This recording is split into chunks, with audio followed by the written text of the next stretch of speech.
Hello, everyone.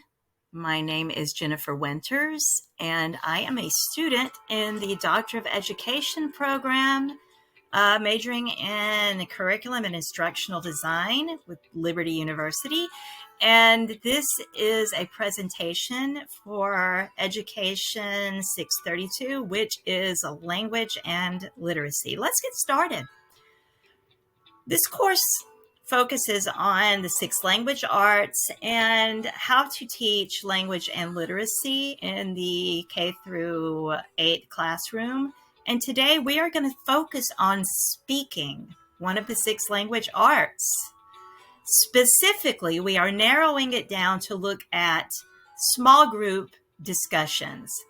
Our learning outcomes for this presentation are to increase the understanding of the importance of small group discussions. We want to recognize their value as far as they promote academic learning, but also critical thinking, collaboration, and social skills. I'm also going to give you some ideas on how to implement effective small group discussions and look at planning small group discussions and also how to work differentiation into your plans. We're going to start with some information and evidence and research from this text. It's Language Arts, Patterns of Practice by Gail Tompkins. Now, according to Tompkins, small group discussions promote higher thinking. They develop talking strategies. They help students learn to deal with differing opinions, and they also validate students as thinkers. But that's not all, folks. The latest research has some fantastic findings. Small group discussions are, for one thing, vital in developing healthy ways to resolve disagreements. Small group discussions also validate different dialects, which research shows is something that can hinder students when it comes to speaking out in class. Also, informal discussions provide a safe, low-stakes opportunity for students to work out their own problem-solving skills, and that can refer to problems that are built into the prompt or instructions for a small group discussion, or it can just be problem-solving skills regarding what do we do when we have different opinions? How do we work that out and resolve differences? Now, a recent exhaustive study affirms that informal interaction between teachers and students during small group discussions increases trust. It increases rapport between students and teachers. And we teachers know that square one of effective teaching and learning is that relationship between teachers and their students. Now, I've put together a few prompts within different topics that teachers might use to implement a small group discussion. If you want to hit pause and read these, please go ahead. I wrote one for history, one for ELA, and one for math.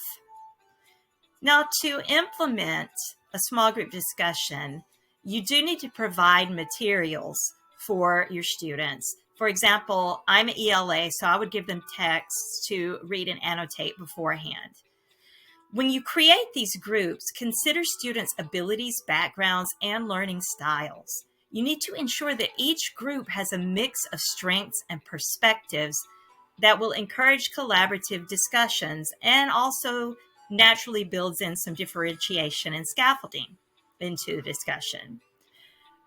While this is an informal, low-stakes type of activity, you still need to establish clear guidelines for the discussion. You need to emphasize that active listening, being respectful in communication, and providing evidence for any argument or claim. Lastly, encourage these students to refer to the reading materials, or if it's not a reading or writing based small group discussion, whatever materials they need to support their viewpoints and their conclusions. So during the discussion, monitor and guide. Do not hover or helicopter. Provide some open-ended questions that prompt critical thinking and discussion, and have those ready for when you're circulating and maybe you see that the discussion has stalled or it's getting off track. You can gently nudge it back on by presenting these open-ended questions. Circulate among the groups, observe the discussions, answer questions when needed, and nudge these students back into the guidelines if you see them drifting out. The super cool thing about small group discussions is that differentiation is naturally built in. These heterogeneous groups will give opportunities for students of different levels and strengths. You can assign specific roles to group members to ensure that everyone communicates. Discussion facilitator, note taker, spokesperson. This is wonderful for students who maybe have some anxiety about speaking out or are shy. Give them a role the first few times that maybe is more writing or keeping time, something of that nature.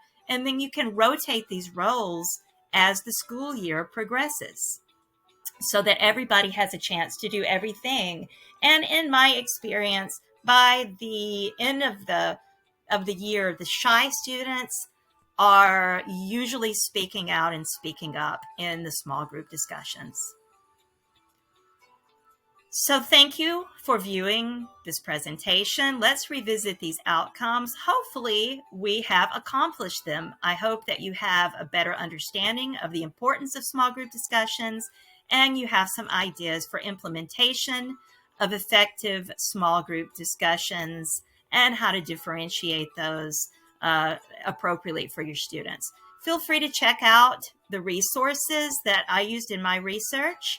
And I also want to mention that any images or music used in this presentation are in the public domain. Feel free to leave a comment below. Thank you.